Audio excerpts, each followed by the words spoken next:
I get very frightened by things just coming through your door, coming into your life.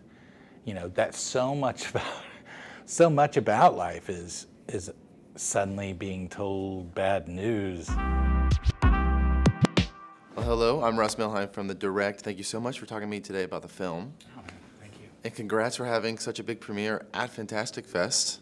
It was a great atmosphere to experience a movie like that in. I was very excited. I would definitely. Now, just to dive right into it, my first question is, the film opens with the line, "I don't want to be me."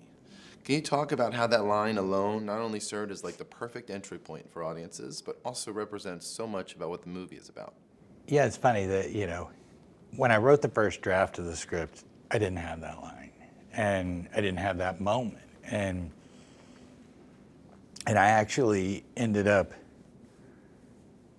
I feel like when I first wrote that line and added that beat, crystallized kind of the story, and it became kind of like a touchstone for every draft that came after it. So I think that, it's so much of it's built from, this movie is so much about not only Polly and who she is, but then what the box chooses to abuse of who she is. And so, to start from a place like that, which is I think sadly kind of, we have all felt that way, and is a very connecting line in some ways for an audience because we've all faced those kind of things. So yeah, I mean, it really was a touchstone for the entire process.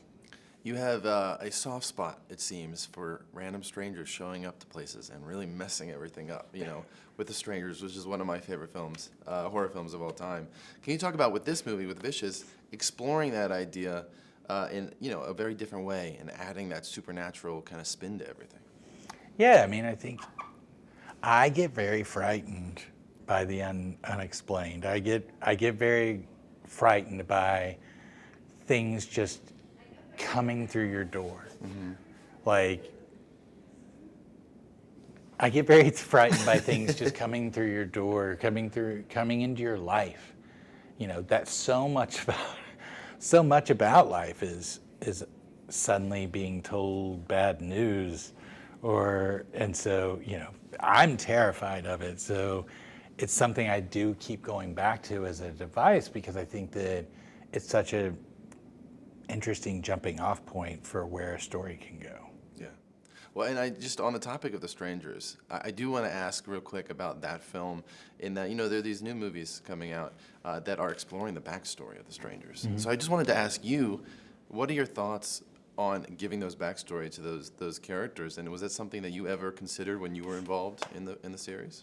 I mean, I certainly have my own backstories for the characters, but I look at it no different than, in a lot of ways, it's kind of like if I was a songwriter and someone covered my song and added different instruments and different interpretations, then it's like, it becomes something different, it becomes something new. So, I'm curious if the choices would have matched kind of where I initially thought about, but like at the same time, I think, it's kind of like an ex-girlfriend.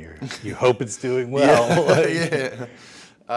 Jumping back to Vicious, we mentioned it's supernatural. There's a supernatural spin to it. Can you just talk about, within the context of the film, establishing kind of the rule set and parameters about how everything is working and what we're watching unfold?